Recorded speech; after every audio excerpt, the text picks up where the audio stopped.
Assalamualaikum warahmatullahi wabarakatuh. Izinkan saya perkenalkan diri saya. Nama saya adalah Dimas Yuselian Dimulya Pranaja. Saya adalah mahasiswa Teknologi Pembagian Energi yang ada yang yang merupakan prodi dari Universitas Negeri Malang. Nah, di sini saya akan menjelaskan mengenai penugasan mata kuliah Sistem Pemanas Berkarbon Rendah, yang mana saya mendapati kelompok 8 yang mengangkat judul atau topik mengenai pemanas ruangan berkarbon rendah dengan nama yakni Sun Power Air Heating System. Nah, di sini saya akan menunjukkan bagaimana cara saya mensimulasikan perpindahan panas atau arah panas yang ada dalam prototipe kami. Baik, pertama kita perlu membuka ANSYS dulu.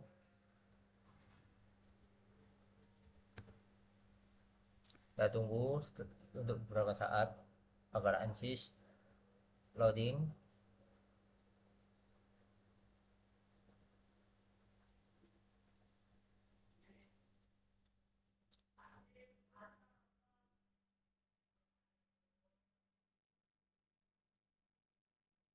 Nah, setelah muncul tampilan seperti ini, kita pilih steady state thermal. Dikarenakan kita perlu mensimulasikan suhu yang terjadi di antaranya. Langsung kita taruh di bagian yang telah disediakan. Dikarenakan sebelumnya saya sudah mendesain pada software Fusion, yang mana itu adalah software desain teknik. Jadi saya akan menggunakan langsung geometri. Nah, di sini geometri untuk teman-teman yang ingin langsung merubah dari desain teman-teman agar tidak terpecah atau mendesain ulang, maka save dengan nama file yakni seperti berikut. Biasanya dibentuk dalam bentuk step atau DWG. Maaf. Kalau tidak step, biasanya dalam bentuk CAD atau semacamnya, tergantung pada software yang kalian gunakan. Di sini saya menggunakan plat baja. Di sini sebelumnya saya sudah mensimulasikan, jadi saya langsung buka aja. Langsung klik pada model. Nah, di sini kita tunggu beberapa saat hingga ANSYS merespon. Nah, di sini tandanya bahwa ANSYS telah merespon. Namun jangan di-close terlebih dahulu. Kita tunggu prosesnya hingga selesai.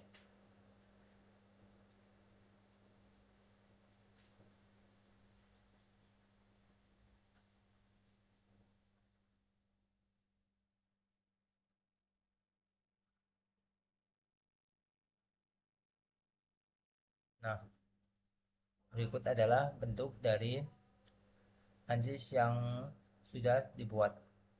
Langsung saja kita masuk ke menu di sebelah panel di sebelah kiri bagian outline. Ini kita klik pada bagian mesh. Nah, setelah klik bagian mesh, kita generate. Yang mana ini generate mesh agar menstabilkan dan mengetahui apakah ada bagian yang tidak bisa disimulasikan dalam bagian ini. Nah, setelah muncul seperti ini, maka tidak ada peringatan error juga, maka dapat disimulasikan. Oke, selanjutnya adalah kita perlu men-setting bagaimana agar perpindahan panas atau thermal di sini bisa terjadi. Pertama, saya menuju ke steady state thermal. Lalu klik kanan, insert. Karena kita tidak terlalu butuh temperatur, ini kita masukkan ke radiation. Nah, pada menu radiasi ini kita akan disuruh memilih geometri atau bagian mana yang ingin kita simulasikan. Langsung saja kita blok bagian depan dan pada bagian belakang.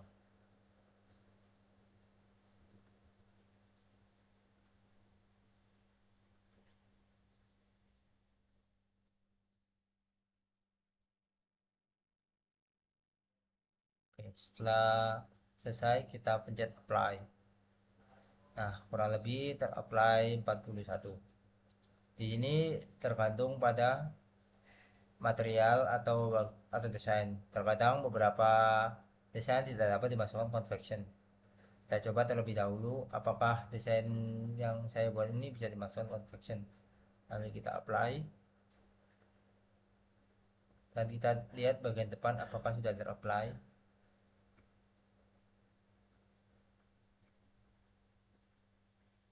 Nah, ternyata belum. Tinggal kita apply kembali. Convection, kita input lagi, tambahkan, klik tambahkan, dan kita blok saja di depan, kita tambahkan. Nah, setelah demikian, langsung kita coba di simulation. Jangan lupa untuk menambahkan bagian yang ingin kita simulasikan, yakni temperatur. Untuk bagian temperatur atau suhu, lalu kita masukkan bagian total heat flux dan direction, kurang lebih seperti ini. Yang mana temperatur untuk mengukur suhu, total heat flux adalah untuk mengukur seberapa tinggi suhu yang diberikan, dan directional heat flux adalah arah dari perpindahan panas tersebut. Lalu di sini kita solve apakah bisa. Kita tunggu untuk beberapa saat.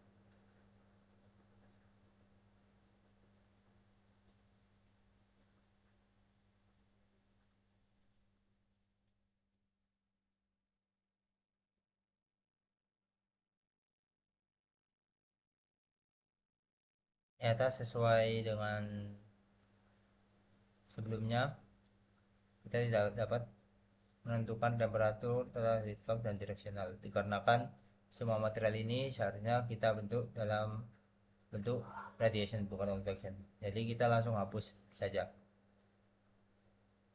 klik yes. Lalu untuk radiation kita tambahkan bagian atas ini, tambahkan apply. Maaf, ada kesalahan.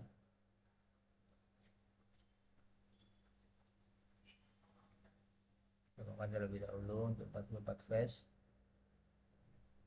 dan untuk bagian belakang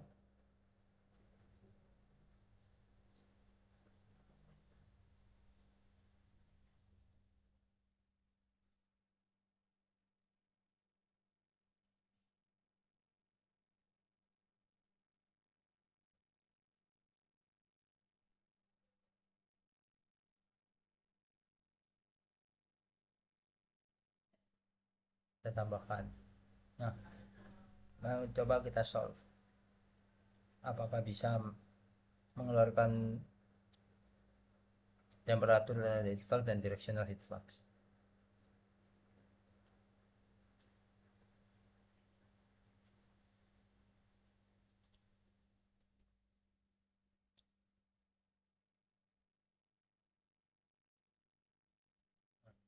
Ternyata setelah di run, akhirnya keluar bagian mana ini.